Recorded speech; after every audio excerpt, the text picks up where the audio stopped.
বুঝছো? ঠিক এটা আমার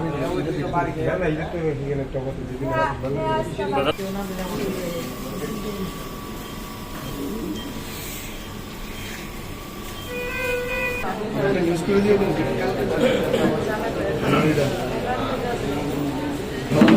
ভালো করে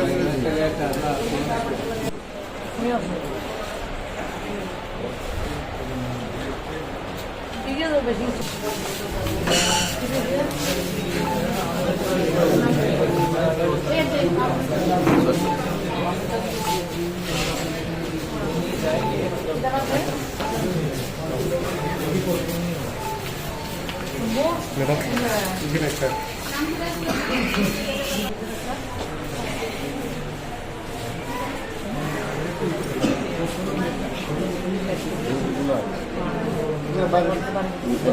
সাতত্রিশ নম্বর বুথ প্রেসিডেন্ট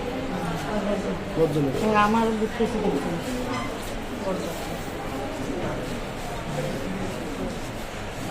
মানে আজকে এসছি এমন না, গতকালকেও এসছি জিবি হসপিটালে, ILS-এ কালকেও এসছি, আজকেও এসছি, অন্যরাও আসছেন। আপনারা জানেন ইলেকশনের পর থেকে যারা কমিউনিস্ট রয়েছে, তীব্রমতা রয়েছে, প্রত্যেকটা জায়গায় মারধর করছে।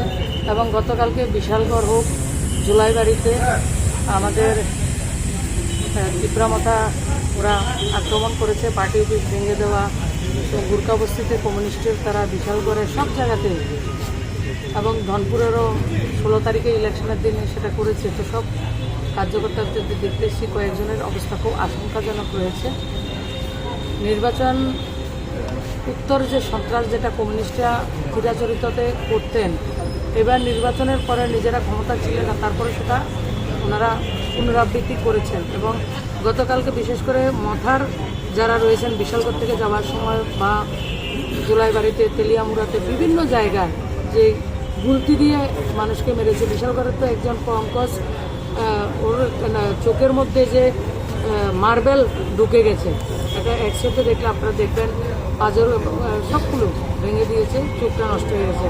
এখনও আপনারা দেখেছেন যে অমানবিকভাবে মানুষকে কীভাবে মারা যায়, যে আমাদের সরকার রিপিট করার পরেও এমন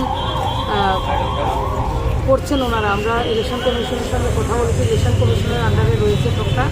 আশা করছি ইলেকশন কমিশন দেখবে, এবং আমি যারা রাজনৈতিক দলের নেতৃত্বরা রয়েছেন, আমি তাদের কাছে অনুরোধ করব না, আপনারা মানুষের সেবা করার জন্য বলছেন, আপনারা কি করছেন, আপনাদের ফলোয়ার্সদেরকে আপনারা কি করছেন, কিভাবে তাদেরকে পরিচালনা করছেন, আপনারা সেই দায়ভার কিন্তু আপনাদেরকে নিতে হবে।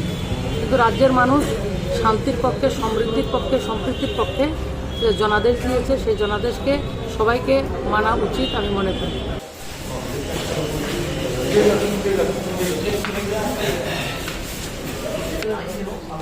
বাইরে লয়ে যাও, লাগলে বাইরে লয়ে যাবো।